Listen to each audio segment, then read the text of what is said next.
My dear friends, welcome in Vision chemistry classes.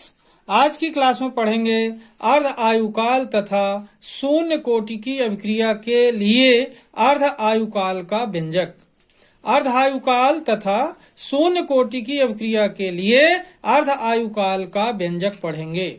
Zero order of reaction के लिए half life period पढ़ेंगे। ठीक है, what is half life period and half life period for zero order of reaction. Okay, तो आज की class में देखते हैं अर्धायुकाल और शून्य कोटि की अभिक्रिया के लिए अर्धायुकाल का व्यंजक।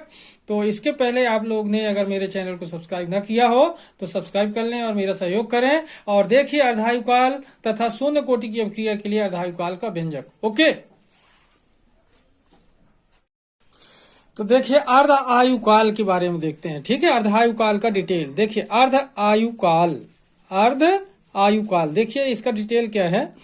किसी अभिक्रिया का अर्ध आयुकाल, ध्यान दें, किसी अभिक्रिया का अर्ध आयुकाल वह समय है जिसमें अभिकारक का सांद्रण घटकर अपने प्रारंभिक सांद्रण का आधा रह जाता है। ध्यान देंगे, किसी अभिक्रिया का अर्ध आयुकाल वह समय है जिसमें अभिकारक का सांद्रण घटकर अपने प्रारंभिक सांद्रण का आधा रह जाता है, अर्थात आधी अभिक्रिया संपन्न हो जाती है तथा इसे टी हाफ से दर्शाते हैं। किससे दर्शाते हैं? टी हाफ से दर्शाते हैं। ओके, तो देखिए, किसी अभिक्रिया का अर्धायुकाल वह समय है जिसमें अभिकारक का सांद्रण घटकर अपने प्रारंभिक सांद्रण का आधा रह जाता है, अर्थात आधी अभिक्रिया संपन्न हो जाती है तथा इसे टी हाफ से दर्शाते हैं। ओके, अब देखते हैं इसके आगे। तो देखिए, शून्य कोटि की अभिक्रिया के लिए अर्ध आयुकाल का व्यंजक। ध्यान देंगे, शून्य कोटि की अभिक्रिया के लिए अर्ध आयुकाल का व्यंजक। ठीक है, यहां पर देखें तो सबसे पहले देखते हैं शून्य कोटि की अभिक्रिया के लिए अर्धायुकाल क्या होता है। तो यहां पर देखें, शून्य कोटि की अभिक्रिया का अर्ध आयुकाल, ध्यान देंगे, शून्य कोटि की अभिक्रिया का अर्ध आयुकाल अभिकारक के प्रारंभिक सांद्रण के समानुपाती होता है।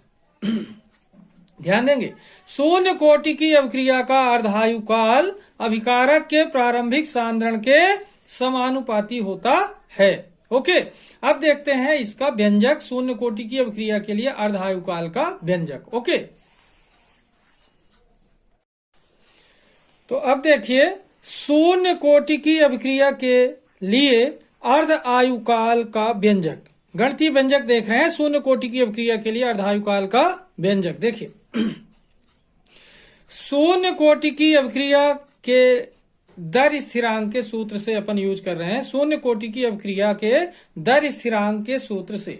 ठीक है, यहां पर देखें k equal to x upon t होता है दर स्थिरांक इसका, k equal to x upon t. Okay, अब यहां पर देखें, या करके अपन t को इधर लाएं और k को इधर ले जाएं तो क्या हो जाएगा? t बराबर एक्स अपान के होगा। ओके, समीकरण नंबर 1। अब देखें, यहां कंडीशन अपन अप्लाई कर रहे हैं कि अर्ध आयुकाल के लिए t बराबर टी हाफ लें और x बराबर प्रारंभिक सांद्रण का आधा लें। प्रारंभिक सांद्रण क्या होता है? a, तो a अपान 2 होगा प्रारंभिक सांद्रण का आधा x के बराबर। ठीक है, तो यहां पर जब इतना लिया t बराबर टी हाफ, तो क्या लिख दिया यहां पर? t की जगह पर टी हाफ लिख दिया, इक्वल टू a अपान 2 के होगा, क्योंकि a x की जगह पर हमने क्या लिखा है? a अपान 2। तो अब देखें ये क्या हो गया? कांस्टेंट है, तो कांस्टेंट अगर अपन हटाते हैं तो क्या हो जाएगा? टी हाफ प्रोपोर्शनल a, मतलब प्रारंभिक सांद्रण के हाफ लाइफ पीरियड क्या है? समानुपाती है। क्या है? समानुपाती है। टी हाफ समानुपात ए, मतलब ए क्या है? प्रारंभिक सांद्रण। तो प्रारंभिक सांद्रता की क्या होती है? शून्य कोटि की अभिक्रिया का अर्धायुकाल समानुपाती होती है। ठीक है, और ये समीकरण 2 क्या है? शून्य कोटि की अभिक्रिया के लिए अर्धायु काल का व्यंजक है। ओके, एक बार फिर से देखिए, शून्य कोटि की अभिक्रिया के लिए अर्धायु काल का व्यंजक। यहां पर देखें, शून्य कोटि की अभिक्रिया के दर स्थिरांक के सूत्र से। दर स्थिरांक का सूत्र होता है इसका k=x/t या फिर t=x/k। क्या किया अपन ने, t को इधर ले आए और k को इधर ले गए। ठीक है, इक्वेशन फर्स्ट मिल गई। अब कंडीशन अप्लाई कर रहे हैं अर्धायु काल के लिए। तो क्या देख रहे हैं यहाँ पर, अर्धायु काल के लिए t = t½ तथा x = a/2। ओके, लेने पर तो t की जगह पर t½ लिख दिया, तो t½ x की जगह पर a/2 लिख दिया और k ऑलरेडी इसमें था, तो क्या हो गया, t½ a/2k। या फिर अपन क्या लिख सकते हैं, 2k एक समानुपातिक नियतांक है, दर स्थिरांक है, जिसे अपन हटाते हैं अगर तो प्रोपोर्शनल लगाना पड़ेगा। तो क्या हो जाएगा, t½ proportional a, t½ समानुपात a, t½ समानुपात a। ठीक है, ये समीकरण नंबर 2 है जो शून्य कोटि की अभिक्रिया के लिए अर्धायु काल का गणितीय व्यंजक है। ठीक है, तो इससे क्या स्पष्ट होता है कि शून्य कोटि की अभिक्रिया का अर्धायु काल अभिकारक के प्रारंभिक सांद्रण के क्या है, समानुपाती है। ठीक है, ओके। अब थोड़ा सा एक लाइन इसके आगे देखते हैं। ओके, तो देखिए समीकरण 2 जो अपन को मिला, समीकरण 2 शून्य कोटि की अभिक्रिया के लिए अर्ध आयु काल का गणितीय व्यंजक है। ध्यान देंगे, समीकरण 2 क्या है, शून्य कोटि की अभिक्रिया के लिए अर्ध आयु काल का गणितीय व्यंजक है, जिससे स्पष्ट होता है, क्या स्पष्ट होता है, देखिए, जिससे स्पष्ट होता है कि शून्य कोटि की अभिक्रिया, शून्य कोटि की अभिक्रिया का अर्ध आयु काल, शून्य कोटि की अभिक्रिया का अर्ध आयु काल अभिकारक के प्रारंभिक सांद्रण के समानुपाती होता है। अभिकारक के प्रारंभिक सांद्रण के क्या होता है, समानुपाती होता है। ओके, अभिकारक के प्रारंभिक सांद्रण के क्या होता है, समानुपाती होता है। एक बार फिर से देखिए, समीकरण 2 शून्य कोटि की अभिक्रिया के लिए अर्धायु काल का गणितीय व्यंजक है, जिससे स्पष्ट होता है कि शून्य कोटि की अभिक्रिया का अर्धायु काल अभिकारक के प्रारंभिक सांद्रण के समानुपाती होता है। ओके, तो आज की क्लास में शून्य कोटि की अभिक्रिया तथा इसके लिए अर्धायु काल का व्यंजक अपन ने पढ़ा।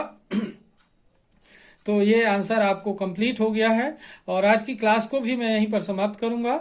आप लोग इस वीडियो को बड़े ही आराम से देखकर शून्य कोटि की अभिक्रिया का अर्धायु काल का व्यंजक सीख सकते हैं।